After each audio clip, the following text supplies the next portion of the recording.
Hi all, welcome back. Beetroot കൊണ്ടുള്ള വളരെ healthy ആയിട്ടുള്ള ഒരു സ്ക്വാഷാണ് നമ്മളിവിടെ ഉണ്ടാക്കാൻ പോകുന്നത്. സോ അതിന് വേണ്ടിയിട്ട് എന്തൊക്കെയാണ് വേണ്ടതെന്ന് നോക്കാം. അതിന് മെയിൻ ഇൻഗ്രീഡിയൻ്റ് ആയിട്ട് നമുക്ക് 1/2 കിലോ ബീറ്റ്റൂട്ടാണ് എടുക്കേണ്ടത്. 1/2 കിലോ ബീറ്റ്റൂട്ട് ഞാനിവിടെ എടുത്തിട്ടുണ്ട്. 50 ഗ്രാം ഇഞ്ചി, 6 നാരങ്ങ. ഇനി നമുക്ക് വേണ്ടത് 1/2 കിലോ പഞ്ചസാരയാണ്.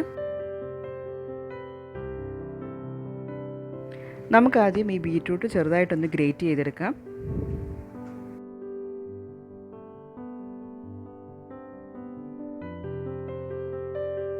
അതിനുശേഷം ബീറ്റ്റൂട്ട് ഗ്രേറ്റ് ചെയ്തതുപോലെ തന്നെ ഇഞ്ചിയും നമുക്ക് ചെറുതായിട്ടൊന്ന് ഗ്രേറ്റ് ചെയ്തെടുക്കാം. ഇനി നമുക്ക് ഒരു കുക്കറിലേക്ക് ഈ ഗ്രേറ്റ് ചെയ്ത് വെച്ചിരിക്കുന്ന ബീറ്റ്റൂട്ടും ഇഞ്ചിയും 3/4 ലിറ്റർ വെള്ളവും ചേർത്ത് അടച്ചു വെച്ച് ഒരു 3 വിസിൽ വരുന്നിടം വരെ വേവിച്ചെടുക്കാം.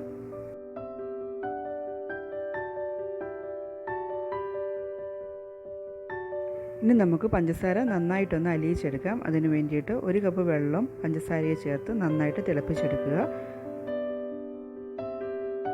വേവിച്ച് വെച്ചിരിക്കുന്ന ബീറ്റ്റൂട്ടും ഇഞ്ചിയും നന്നായി ചൂടാറിയതിന് ശേഷം അരിച്ചെടുക്കുക. 2 പ്രാവശ്യമെങ്കിലും അരിച്ചെടുക്കുന്നത് നല്ലത്.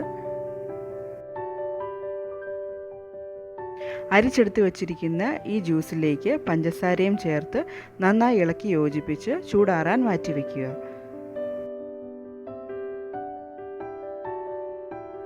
നന്നായി ചൂടാറിയതിന് ശേഷം 6 നാരങ്ങയുടെ നീര് പിഴിഞ്ഞത് നമുക്ക് ഈ ജ്യൂസിലേക്ക് ചേർത്ത് നന്നായിട്ട് ഇളക്കി യോജിപ്പിച്ച് എയർ ടൈറ്റ് ആയിട്ടുള്ള കുപ്പികളിൽ ഫ്രിഡ്ജിൽ സൂക്ഷിക്കാവുന്നതാണ്.